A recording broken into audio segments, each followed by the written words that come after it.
Welcome back to the Tigers Den podcast, guys. Before we get started, you know what we got to do. Smash that thumbs up button. Subscribe if you're brand new. Don't forget to ring that bell. Join the Noti Squad. Hit those links down in your boy's description. Follow me on Twitter, IG, and Facebook at Big C Got Game. Back to back, and it feels so good. Our Tigers are your two-time defending BCS national champions after just obliterating Navy. 63-21 was your final. Navy struck first, and then Grambling State went on a, 1, 2, 3, 4, 5, 6, 7.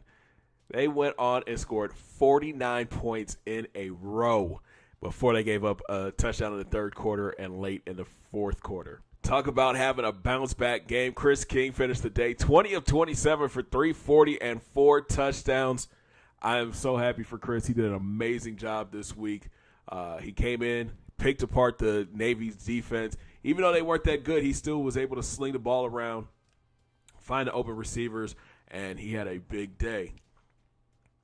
Another person who had a big day was running back Joel Thomas. 27 carries for 201 yards and 4 scores.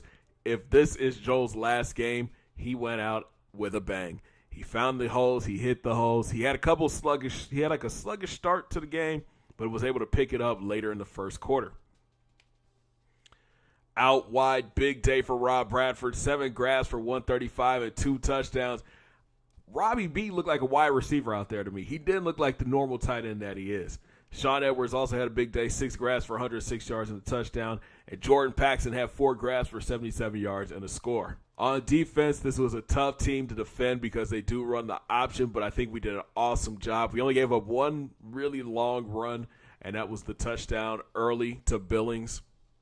But Jason West led the way with 9 tackles and a sack. Chris Florida had 7 tackles. Marvin Goff had 4 tackles, but shout out to Mike Collins. He does it again. Has 3 interceptions in 2 games. This one was pretty. He caught the ball at his highest point, got his toe down, and got the interception. But talk about doing it again. You can't forget about Eric Rogers. He took a kickoff return back 108 yards to the house. This kid is electric.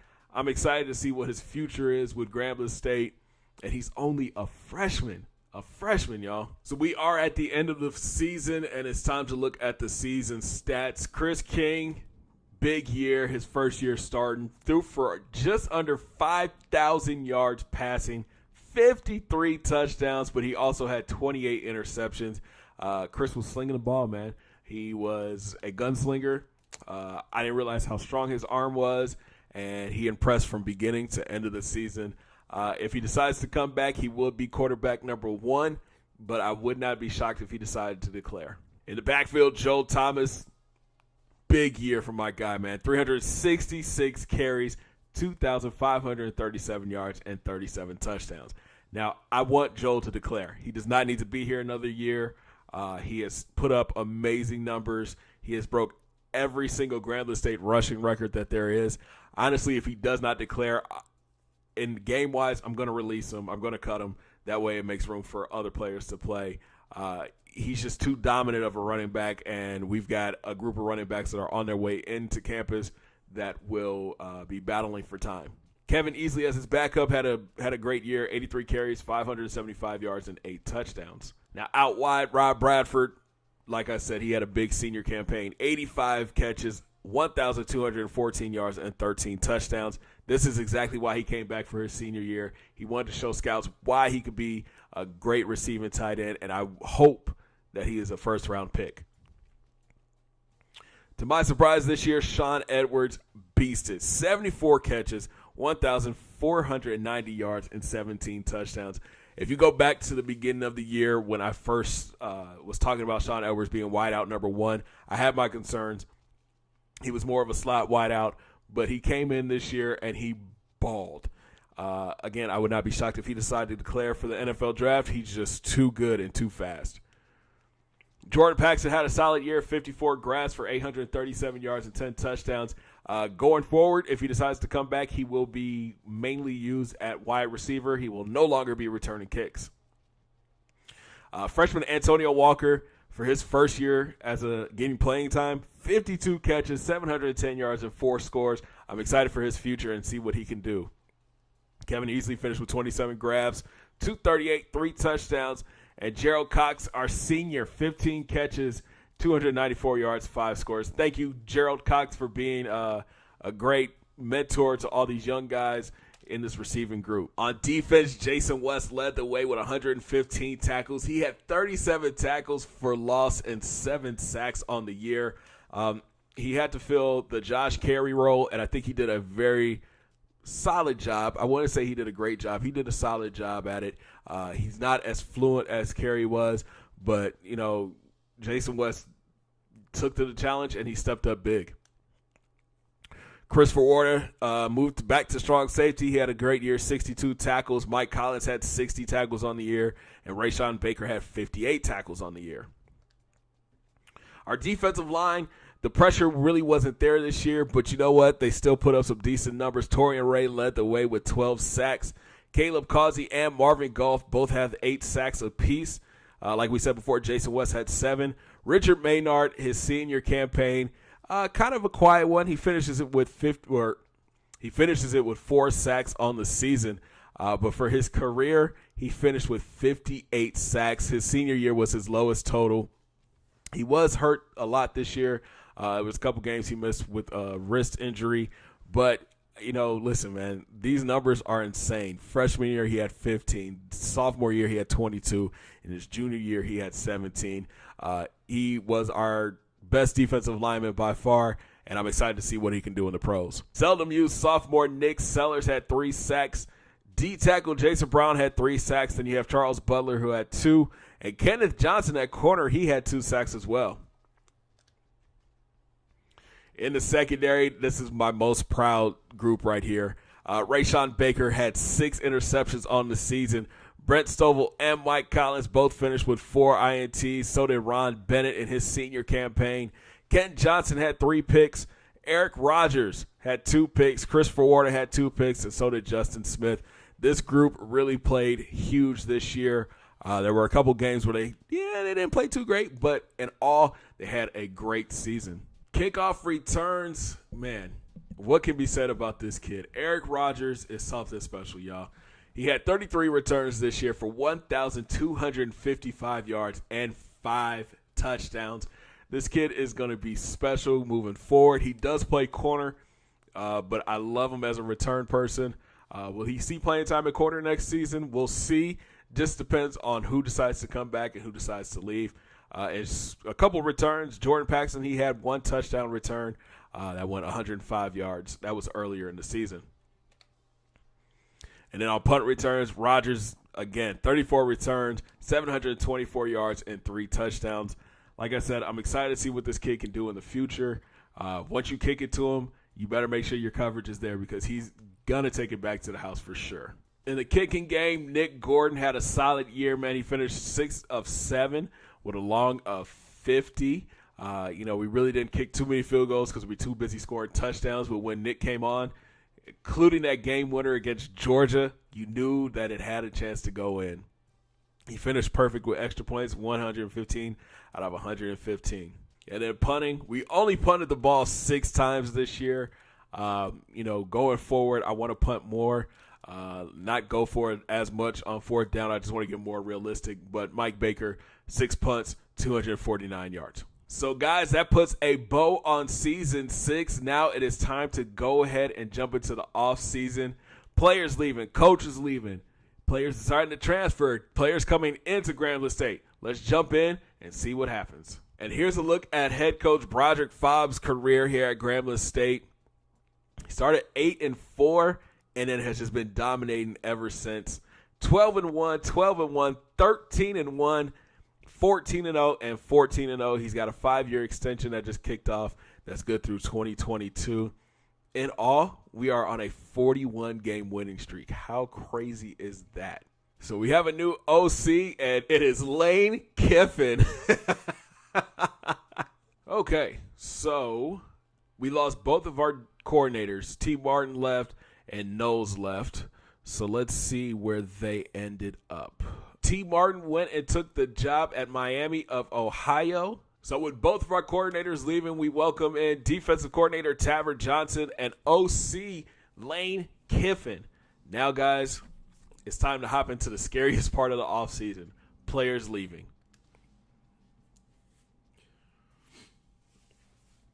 And just like I thought, we would have some guys wanting to declare early.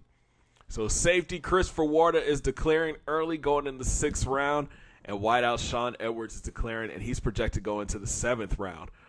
The name that I don't see on this list is Joel Thomas, and another one is Chris King. So those two are back. Like I said before, though, I will probably cut Joel Thomas. That way other players can get some playing time. But here's something interesting. We're going to lose a defense. Oh, let's see if we can talk him into staying. Yeah, he's not going to come back. It's too late, Coach. I made up my mind to transfer. So we lose a defensive end in Dennis Norman, but that's okay because we have a few more that are coming in this recruiting class. We're only going to have 2 players drafted this year. Tight end Rob Bradford will go in the 1st round. Is projected to go in the 1st round. And corner Ron Bennett is projected to go in the 2nd round. This is pretty interesting considering that we've had Marvin Goff that's out here. And we also have Richard Maynard and Rich Golden. I would thought those players would have got drafted, but it's all good, though. It's time to look at the draft results, and here they are. Rob Bradford does go in the 1st round. Ron Bennett goes in the 2nd round. We have Christopher Warder, our strong safety, go in the 6th round, and Sean Edwards gets drafted in the 7th round. All right, guys, it's time to get on this recruiting trail. We have 3 players left on our board this year. Number 2 athlete in the country, Pierre Jackson. He's 6'2", 223. He is a running back, and we want him bad. He is our number 1 prospect, has been for majority of the year. Right now, Texas is in the lead, but I think what I'm going to do, I'm going to put Pierre Jackson is priority number 1. No doubt in my mind, we want him.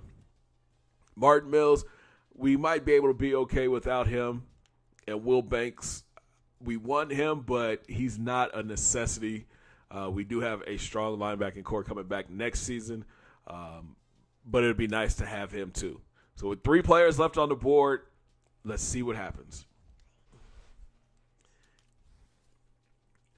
And we landed 2 out of the 3. We got Pierre Jackson, and we've got Martin Mills. Will Banks has decided to sign with Oklahoma. But that gives Grambling State the number 1 recruiting class in the country. All right, so we won by 850 points over Minnesota for Martin Mills. Considering this, that's kind of crazy. Considering he had us locked out at late in the year, we were able to convince him still to come to Grambling State. Will Banks, we lost by 50 points, yo. Oh my God. Oh man. We lost by 50 points for Will Banks, but that's okay. That's okay. I like the linebackers we have coming back next year, but it would have been nice to have him in there with them. Jeez, they didn't even try. They didn't even try. So they were up by 800 and some odd points. I put 10,000 points into them. They only put less than 1,000, just over 1,000 points to try to get him. Wow. Yo, I'm so hyped for Pierre Jackson, y'all. I am so hyped to have him in. Oh, man. So let's look at the recruiting class in all. So in all, we have 23 prospects that will be joining Grambling State this year, the number 1 class in the country. Look who's sitting at number 2. LSU, our neighbors, they finished number 2. They got 21 prospects coming in. UCLA had a great class, 21 new prospects coming in. Missouri has 20. Michigan comes in at number 5. They have 19. The U has 18 new players coming in, including 2 5-star and 8 4-stars. And Ohio State did a great job recruiting as well. 3 5-stars, 6 4-stars. And they got 21 new prospects coming in. Texas has 23 coming in. Notre Dame in at 9 with 19. And Mississippi State, they have 20 new prospects coming in. All right, time for position changes. We have a couple of athletes that we need to change. Starting off with Pierre Jackson, like I said before, he's going to be running back number 1 on our depth chart. Then we have Chad Shelton, the JUCO sophomore. I thought he was a junior. He's a sophomore. So he's an 81 overall athlete. He'll be an 82 running back. We have enough running backs. A 79 overall wideout. Okay. But I think where I'm going to put him is at corner. Oh, he can play free safety. I'm going to put him at corner. Bobby Harrison, the number 1 athlete in the country. He's going to play quarterback. And then we have Mike Jones. We're going to put him at wide receiver. All right, so this is what we're going to do. We're going to move Robert Clemens over to strong safety this year. He's 5'10", 201, kind of on the smaller side, but he's got great measurables, man. He has great speed, awareness. He can tackle a little bit, and he can cover. So, and he's got great play rec. So he's going to fill that hole that Christopher Ward had just left. Here we go. Training results. Let's start at quarterback. Chris King jumps up to a 92 overall for his senior campaign. And his arm just got better. 88 throw power and 93 accuracy. He gets a +6. Cody Walker, the redshirt freshman, gets a +4, and he got faster. Oh, man. And look at Matt Jones. Wow. Matt Jones got a +5. He's an 84 overall. 85 awareness. What's his arm looking like now? His arm is still trash, though. He's got 88 throw power. He can throw the deep ball. His accuracy is bad, though. Man. All right. Running back. Joel Thomas gets a 99, but he will no longer be on the team.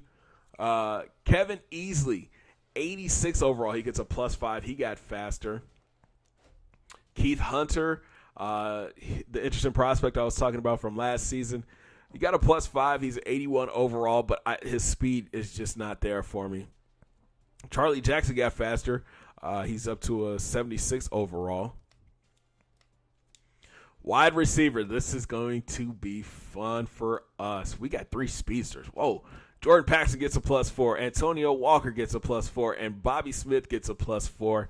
These are going to be our 3 guys going forward. Let's look at their hands. Let's take a look at their hands. Jordan Paxson goes up to an 84. Antonio Walker's at 86. Bobby Smith, 85. Carter's at 81. And Harper is an 82. We've got some speedsters, guys. I'm excited for these guys to see what they can do. Jordan just got faster. He's up to a 98 in speed. Antonio Walker is going to be wideout number 1. Bobby Smith will probably be starting on the other side of him. And then we're going to keep Jordan Paxson in the slot. At tight end, Derek Newsom gets a +5. So does Raymond Byrd. And Mark White gets a +6. He's a 72 overall. Offensive line just got better. Chris Murphy gets a +3. Let's see what his blocking talking about. He gets an 87 pass block, 87 run block, 82 impact block. Matt Dunn gets a +2 at pass block and a +3 at run block and a +2 at impact block. Marcus Harris, the junior, gets a +5, and then Nicholas Walden, the freshman, gets a +5. These two are going to battle it out in spring practice to see who will get the starting job. And, oh, my gosh, they're like the same player. Harris gets a +4 at pass blocking and run blocking and a +2 at impact blocking. Walden gets a +3 at pass and run and a +2 at impact. They are the same person, yo. That's so crazy. Joseph Clayton extends himself, or 3, 2, 1. Joseph Clayton had a great offseason. He will be our starting center this year. Otis Allen got better. He gets a +4 at right guard. And then Marcus Berry in his junior year, he gets a +5 at right tackle. All right, defensive line, Torian Ray gets a +4 and is up to a 93 overall at defensive end. Caleb Causey gets a +5 and is a 92 overall on the right side. Nick Sellers gets a +5 and Marcus Freeman gets a +6. I like to see that. Good job, guys. At D tackle, Mike Anderson gets a +5. He's an 83 overall now. And Shane Henry goes up to a +5. He gets an 82. And Anthony Davis, the redshirt freshman from Franklinton, Louisiana, gets a +5. He's an 81 overall. We're going to have some battles at D tackle. At outside linebacker, Ashton Hall gets a +4. He'll be our starting left outside linebacker. Up the middle, Brandon Ginn gets a +5 his junior year. This kid is going to be special, y'all. I'm telling you, he's going to have a breakout year this year. Jason Weston, his senior year, gets a +5. He got faster and stronger. Let's see what his tackle's up to now. Oh, yeah, he's going to be a beast. 92 speed, 96 acceleration, 87 tackling, 88 play rec. He can block, shed, pursuit. He's got decent zone coverage, and he can light you up with 85 hit power. I'm excited for him for going into his senior year. At corner, Rayshawn Baker, his senior year, gets a +3. It is a 97 overall. Guarantee you he will be the best corner in the country again. Brent Stovall gets a +5. He's a 92 overall. These two came in the same class, and now they get a chance to start and show why they are the best corners in the country. Kenneth Johnson gets a +5, goes up to a 91 overall. Eric Rogers gets a +4, and he got faster. He's maxed out in speed, 99 overall speed, 97 acceleration. Andrew Benson gets a +5, and Aaron Wilkinson gets a +6. I like our corners. 1, 2, 3, 4, 5, 6. 6 corners carrying on the roster this year. I like it. At free safety, Mike Collins gets a +4. He's a 96 overall now, and I'm excited for his senior year as well, especially the way he closed out his junior campaign with 3 interceptions in 2 games. This kid is going to be a beast. Look at that. Play rec's a 98. Zone coverage is set a 97. Man coverage is a 94. He's got 99 awareness. He can press. He can pursuit. He can catch. He's going to have a big year. Our freshman, man, the next guy in line, Travis Haley, goes up to an 83, gets a +5. He gets faster. Let's take a look, man. This kid is going to he's going to get some playing time this year, man. 94 speed. He can tackle. He can hit. The zone coverage is going up. The play rec is going up. I like it. Antoine Nugent, the other freshman that we recruited last season, he gets a +5. He's a 78 overall. So we move Robert Clemens over to strong safety, and he gets a +4. He's going to come in as an 87 overall in his senior campaign. Coverage is still great. He's got great speed. I'm just worried about his tackling traits. He's got a 73 tackle. Okay. And then Justin Smith from Grambling, his senior year. Great man coverage. We'll still probably use him at nickelback and allow him to get some playing time. We don't have a kicker. Our punter goes – ooh, look at our punter. Our punter goes up to a 89. He gets a +7. Yeah, good kick power, good accuracy. He might handle our kickoff this season. All right, guys, it's time to cut some players, and we have to cut 9 guys going into next season. So first off, like I said before, I wish he would have declared, but Joe Thomas is going to get cut. He leaves as a 99 overall. Name all through the record books, but it's time for him to go pro. So thank you, Joe Thomas, for all that you did for Grambling State, but we got to let you go. Next guy to get cut is going to be Logan Hayes.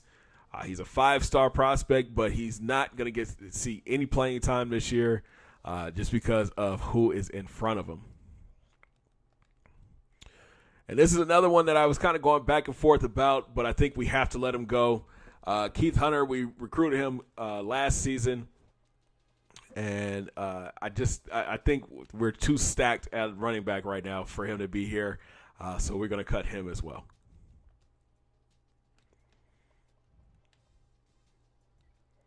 At wide receiver, Carl Lane will get cut. And, yep, Eugene Vandermeulen gets cut as well. Tight end position is interesting. Tim Clark is probably going to be our starter day one. He has 75 speed. He can block, great impact block, but he just cannot catch. He's got great catch in traffic and great route running. He'll stick around. Newsom will stick around. Bird will stick around. But it's between these two, Mark White and Matt Schroeder. I love White's size. He's 6'8", 250.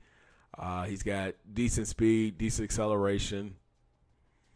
It all comes down to who has a better catch, and it looks like Schroeder has a better catch. Yeah. So Mark White will get cut. I think so. We're going to cut Rick Fox. Okay, guys, so here's what I'm thinking. We have ran the SEC for 3 years, dominated, and they had, like, the SEC has had a down year. I mean, look at this. Out of all the squads in the SEC, 3 are in the top 25 right now. So what I'm 4 are in the top 25 right now. So what I'm thinking is we move Grambling State back to independent. There it is. Okay. So we move Grambling State back to independent, and we bring back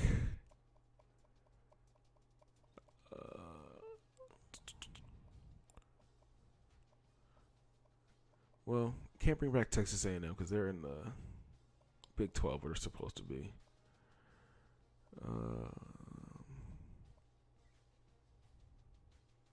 And we bring up Ole Miss.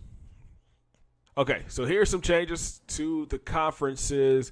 The ACC will stay the same. And you have the American, where I moved Rutgers into the American Conference. And the Big 12 stays the same with all the Texas, all the middle state teams. The Big 10 has some changes. Rutgers is out, so Notre Dame moves into the Big 10. Conference USA, I think that's where they were at.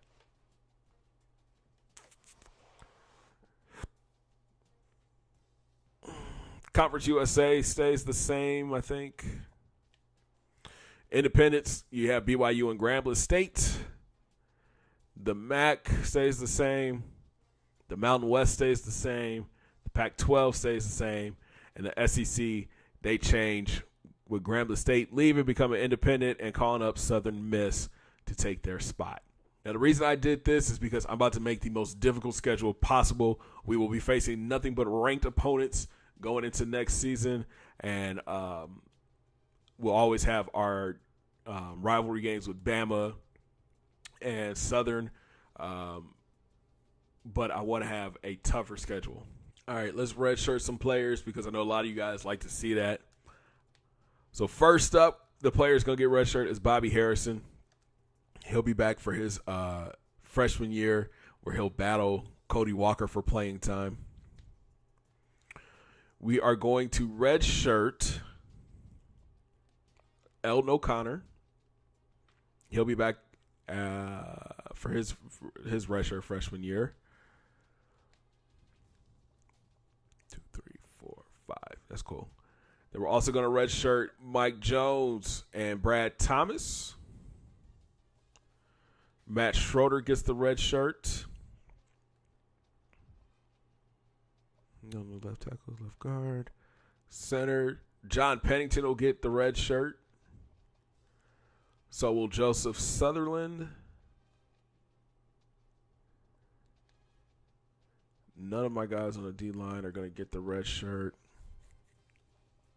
Martin Mills will get the red shirt at D-tackle.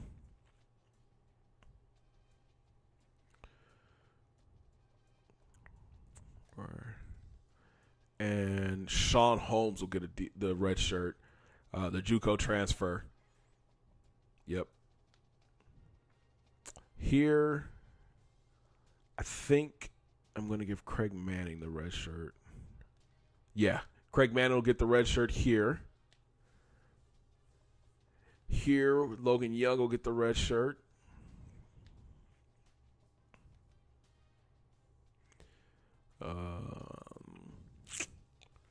I'm going to redshirt Eric Sellers, the sophomore.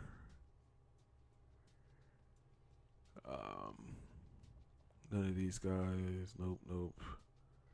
Chad Shelton and Darius Parrish both get redshirted. Yeah. Yep. Can't redshirt anybody here. Can't redshirt anybody there. All right, so there are all of our red shirts, man. A lot of the guys that we just recruited will get the red shirt this year just because of who's ahead of them. All right, guys, so that's going to wrap it up for the off season. I'm going to finish creating all the players, giving them their numbers, their swag, all that stuff. Make sure you guys are following me on Facebook, Twitter, and IG at Big C Got Game. so you can see what the custom schedule is going to look like. I will be making a team poster and posting it there. So make sure you guys are following me on social to check that out. And we'll talk to you guys in the next one, man. We'll probably have a spring game just so we can get used to these new players and what they can do, man. So make sure you guys ring that bell, join the Noti Squad so you guys can get updated and notified when your boy is uploading. I'm going to holler at y'all next time, man. Thank you so much for rocking with me. Have a great day, guys. 2 fingers in the air. Peace.